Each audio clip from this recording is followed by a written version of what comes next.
My name's Sam and I work at Tigit Motorbikes. My dad actually got me into motorbike riding. When I was 8 years old, he bought me a little Yamaha Pee-wee 80. He introduced me to moto trails. We would just go out into the farms in Australia and I'd follow him everywhere.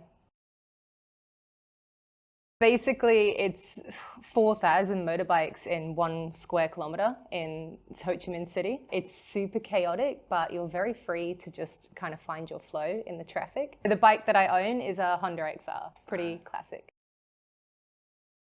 My favourite road in Vietnam, it's a bit of a competition between the Ho Chi Minh Road. It's a bit cliche, but how can you not love that road? The other one is one I recently found, the QL19C. It's just endless views. You have to go and see it.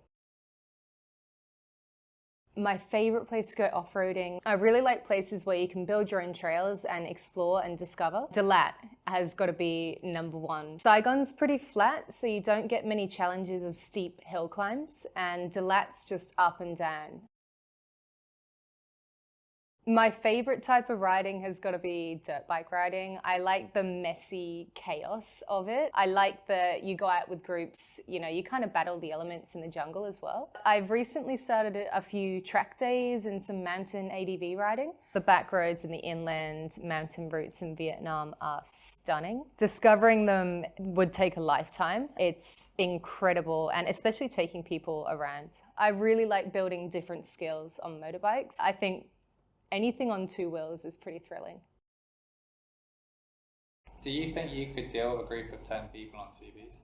10 people on CBs? Yes, if they can keep up with me. Sorry. When I was teaching English, I decided to offer motorbike lessons for expats living in Vietnam. I was pretty shocked. For a country with so many motorbikes, there's no motorbike training. So it started with motorbike lessons and it eventually evolved into tours. And I started guiding groups of people, taking them off-road and introducing them to play in the dirt. A tourist can just come to Vietnam and rent a bike. That's been the culture for a long time. But that's also the reason why the accident rate is so high. I would really recommend even just 1 lesson. There's a lot of nuances with Vietnamese traffic that you don't find in Western countries. You can choose to navigate Vietnam yourself. I know that a lot of people do, and it's super adventurous. Where tour guides come in is they take you off that the beaten tourist trail. They can plan your schedule for you. We know how to order food, we know how to find gas, we know how to find accommodation, and the nice roads as well. It can be a little bit daunting if you're on your own in Vietnam for the first time to take a road that's less traveled with less mechanics, less resources. You're also not staring at your phone the whole day. You just get to enjoy the ride and relax and see the view.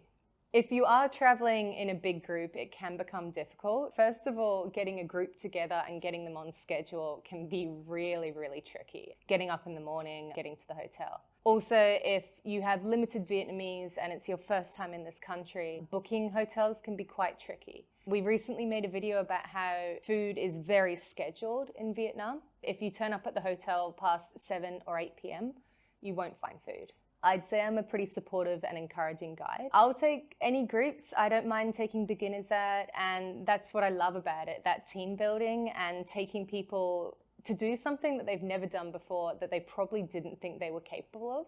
I've taken people from automatic scooter lessons to dirt bike riding in weeks. It's a lot more accessible than people think, and it's so easy to do in Vietnam.